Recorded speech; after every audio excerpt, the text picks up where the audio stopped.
श्रवण कुमार की कथा। ये कहानी त्रेता युग की है। उस समय श्रवण कुमार नाम का एक बालक था। उसके माता पिता अंधे थे और उन्होंने श्रवण को कई मुसीबतों का सामना करते हुए पाला था।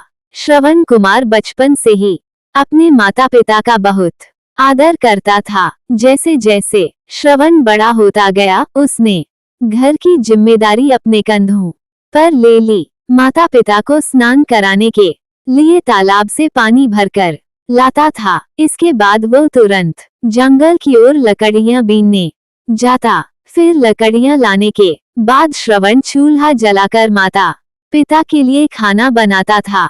श्रवण को इतनी मेहनत करते देख उसकी माँ हमेशा उसे टोकती थी।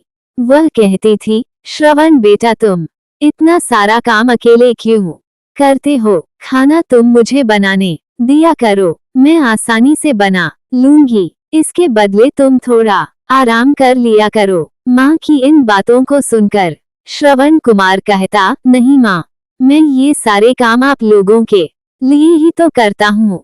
भला अपने माँ बाप के लिए किए गए कामों में कैसी थकान, उल्टा मुझे तो खुशी मिलती है। श्रवण कुमार की इन बातों को सुनकर उसकी माँ भावुक हो गई। वो रोज भगवान से प्रार्थना करती, हे प्रभु, इतना ध्यान रखने वाला श्रवण जैसा बेटा हर माता पिता के घर पैदा हो। श्रवण के माँ बाप नियमित रूप से भगवान की आराधना करते थे। वो उनके लिए फूल और पूजा की अन्य सामग्री लाता, फिर खुद भी बिना देर किए माता पिता के साथ पूजा में शामिल हो जाता था। श्रवण कुमार धीरे धीरे बड़ा हुआ और जल्दी से घर के कार्यों को खत्म करके बाहर काम पर निकल जाता था। एक दिन श्रवण अपने माता पिता के साथ बैठा था, तभी उन्होंने श्रवण से कहा, बेटा, तुमने हमारी हर ख्वाहिश पूरा की है। अब हमारी केवल एक ही इच्छा है जिसे हम पूरी करना चाहते हैं। ये सुन श्रवण ने उनसे पूछा, ऐसी कौन सी इच्छा बाकी है जिसे आप पूरा करना चाहते हैं? आप केवल आदेश दें, मैं आपकी हर ख्वाहिश को पूरा करूंगा। इस पर श्रवण के पिता ने कहा, बेटा, अब हम बूढ़े हो चुके हैं और हम चाहते हैं कि मरने से पहले तीर्थ यात्रा के लिए जाएं। भगवान के शरण में जाकर हमें सुकून की प्राप्ति होगी। अपने माँ बाप की बात सुनकर श्रवण कुमार सोचने लग गया कि वह उनकी इस इच्छा को कैसे पूरा करेगा। उस समय बस और ट्रेन की सुविधा नहीं थी, साथ ही उसके माता पिता देख भी नहीं सकते थे। ऐसे में उन्हें तीर्थ यात्रा कराना भला कैसे संभव हो पाता। तभी श्रवण कुमार को एक तरकीब सूझी। वह तुरंत बाहर गया और वहां से 2 बड़ी टोकरी लेकर आया। उसने उन दोनों टोकरियों को एक मजबूत डंडे में मोटी रस्सी के सहारे लटकाकर एक बड़ा सा तराजू बना लिया। फिर श्रवण कुमार ने उस तराजू में अपने माँ बाप को बारी बारी से गोद में उठाकर बैठा दिया। उसके बाद तराजू को अपने कंधों पर लेकर उन्हें तीर्थ यात्रा पर लेकर निकल पड़ा। वह लगातार कुछ दिनों तक अपने माता पिता को एक के बाद एक सभी पवित्र स्थलों पर घुमाने लगा। इस दौरान श्रवण कुमार ने अपने माता पिता को प्रयाग से लेकर काशी तक के दर्शन कराए। माता पिता को घुमाते समय श्रवण कुमार उन्हें उन जगहों के बारे में भी बताते चलता था, क्योंकि वह आंखों से उस दृश्य को नहीं देख सकते थे। अपनी बेटे की मेहनत को देख उसके माता पिता बहुत खुश थे। उन्होंने एक दिन श्रवण से कहा, बेटा, हम देख नहीं सकते, लेकिन कभी भी हमें इस बात का दुख नहीं हुआ। तुम हमारे लिए हमारी आंखें हो। तुमने हमें जिस तरह सारे पवित्र स्थानों की कथा सुनाकर उनके दर्शन कराए हैं, ऐसा लगता है जैसे कि हमने सच में प्रभु के दर्शन अपनी आंखों से किया हो। अपनी माता पिता की बातें सुनकर श्रवण ने कहा, आप लोग ऐसी बातें न करें। बच्चों के लिए माता पिता कभी भी बोझ नहीं होते। ये तो बच्चों का धर्म होता है। एक दिन श्रवण कुमार आराम करने के लिए अयोध्या के पास अपने माता पिता के साथ रुका।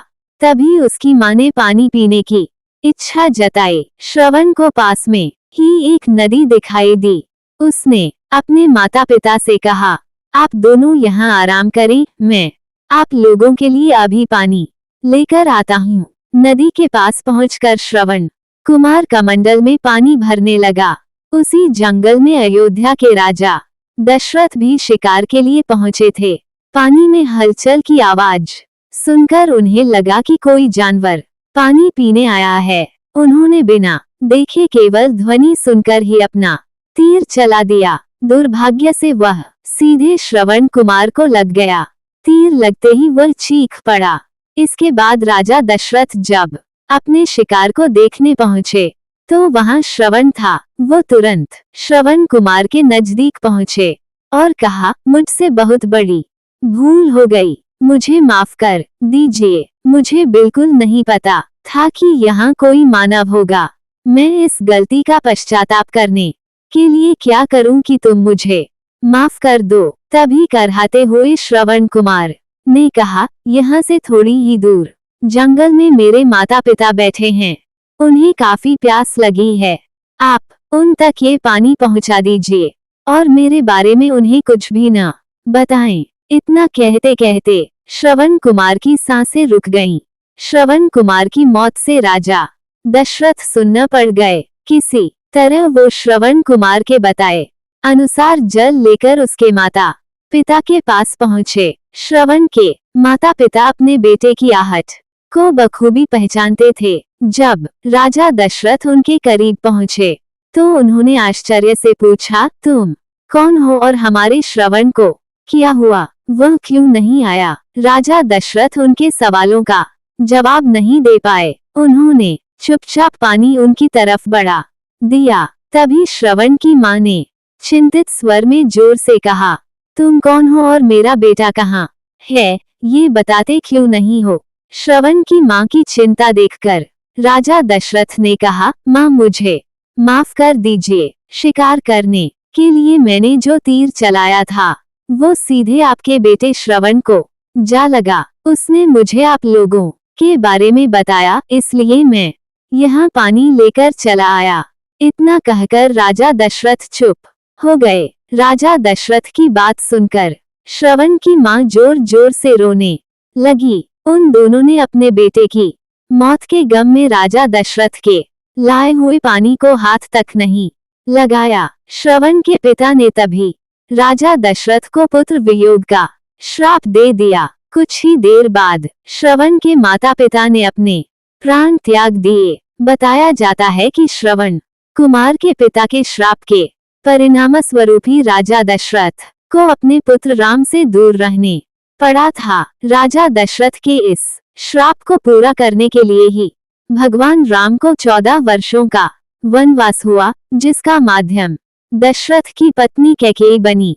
श्रवण के पिता की ही तरह राजा दशरथ भी अपने बेटे से दूरी को बर्दाश्त नहीं कर पाए और उन्होंने अपने प्राण त्याग दिए।